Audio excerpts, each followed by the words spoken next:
Questions for Tristan? Start with Keith Smith. Hey, Tristan, you've been on teams in the past that have had some struggles and then kind of come back to make a run. So how do you help the guys out of this tough period and onto something better? Yeah, no, you're right. I've been on teams like this where we've, lost 5 out of 7, lost 8 out of 12. You just got to stay the course. You got to stay the course. It's a long season.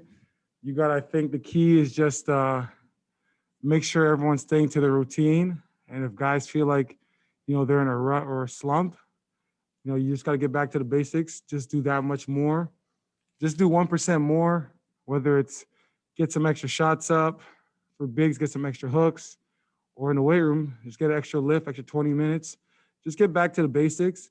And as long as you stay the course and you compete and you put the work in, when it's not during the game time, it always comes back around. So even for me, beginning of the season and stretches where I felt like I wasn't myself, I just got back to the basics, got, the extra work in, and, just stayed the course because it's a long season.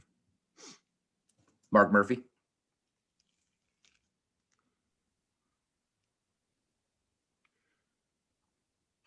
All right, we'll go to Chris Ryan. Hey, Tristan, just your thoughts on what's been missing. Like, what is controllable? You mentioned the work you guys can put in, but what needs to change in terms of your on-court performance to start having success in these games where you haven't been having it? I think we got to put a full 48 minutes together of defense. I think we'll show stretches where we'll play great defense for 36 minutes, 40 minutes, 24 minutes. But in the NBA, that's not enough. In order to win this league, you got to put a full 48 together. And it shows that, whether it was the Pelicans, we played about 38 to 40 minutes of great defense. And the last 8 to 10 minutes, we took our foot off the gas and they made that run and got themselves back in the ball game and eventually won. Dallas, those times where we were stopping them, especially late in the game. Probably the last 6 minutes, we were getting stops. But we just had, some mental errors, which happens in the game. And, Luka made a big shot. And then obviously Atlanta, Trae Young, you got to know, kid didn't make the All-Star game. He went from starting last year to not making the game. He's going to be pissed off. So he's going to be aggressive. And it's not just one guy. It's a full team effort to guard a kid like that. So we got to be better.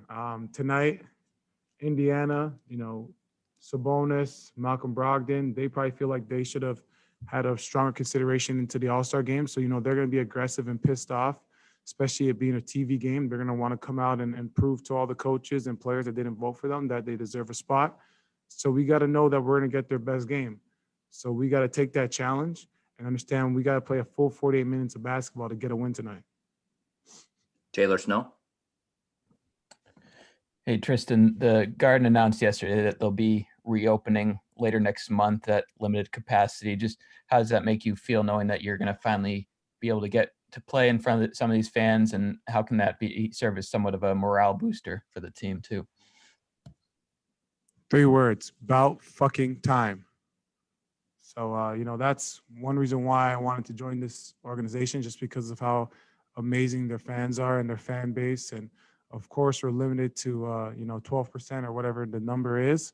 So I know that's going to be the strongest 12% that's going to be in the league cheering for us every night.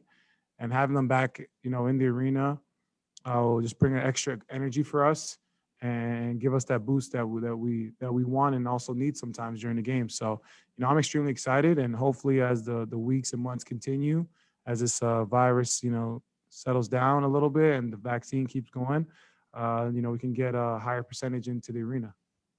Jared Weiss.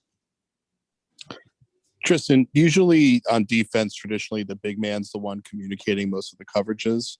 But now that teams are switching and matchups are changing throughout possessions, is that still the same? And have there been kind of new communication challenges because of that?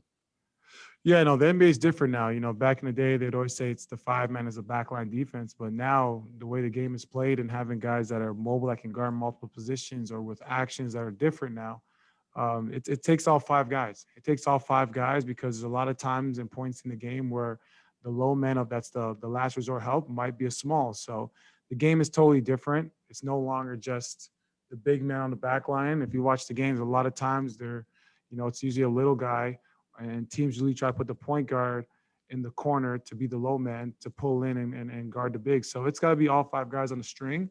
And that's what we got to do. Everyone's got to be willing to talk and communicate out there. Cassidy Hubbard. Tristan, I mean, you've seen a lot in your career, and whether it be challenges at the top or challenges at the bottom. How would you define what you're dealing with on this new team for you, with your 2 young leaders, and trying to find some leadership and mental strength here in this stretch? Yeah, you got to be mentally tough. This league is not built for the weak-minded. The players that are weak-minded, the teams that are weak-minded are usually teams that don't accomplish anything, or they're good in the regular season and they fold in the playoffs. So for our team, first of all, injuries have been a big factor of our team. Losing Smart with his defensive mindset and covering up a lot of mistakes that one might make on the court. And with him, he's always at the right spot at the right time, whether it's taking a charge or diving for a loose ball or making a big time 3. We miss that energy, that spark he gives us, but still, that's not an excuse. It's got to be the next man up mentality. That's a mentality that I've been playing with my whole career in Cleveland, because we've dealt with injuries. And also, this is new for everyone. I think this is new for, JT and JB, that, JB went from being probably the 4th or 5th option in the offense last year, because I remember when we played them, he would just sit in the corner, and the only time he'd really score is whether it's in transition or if he just took it and went one-on-one. Now with him being, second or first option, depends on, who's got it going that night with him and JT.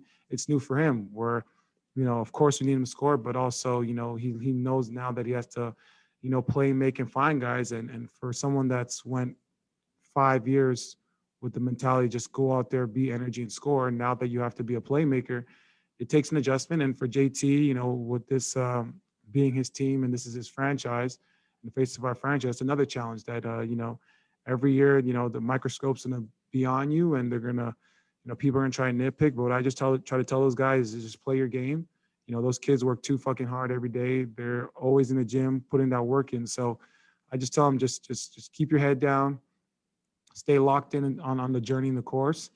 And it's on us, like, guys like myself and Kemba, to help, guide them through this process, because we've been there before, especially me being on teams like this.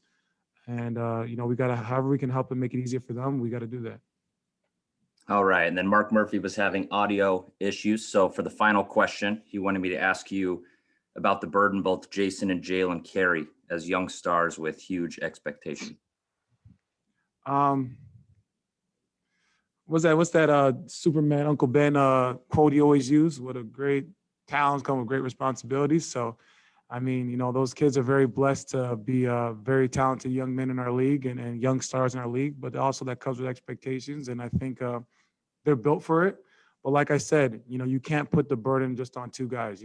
It's a whole team effort from the top to the bottom, from the suits down to the jerseys. We all got to be accountable, and we all got to look in the mirror that, this is unacceptable. And we got to be 1% better, at least 1% better. And for us veterans, myself and Kemba, and even Smart, we got to help, do our part to be just that much better, to take some of the load off them, because they're going to draw a lot of attention. And it's on us to make plays and get stops defensively first and foremost, but offensively, they're going to draw double teams.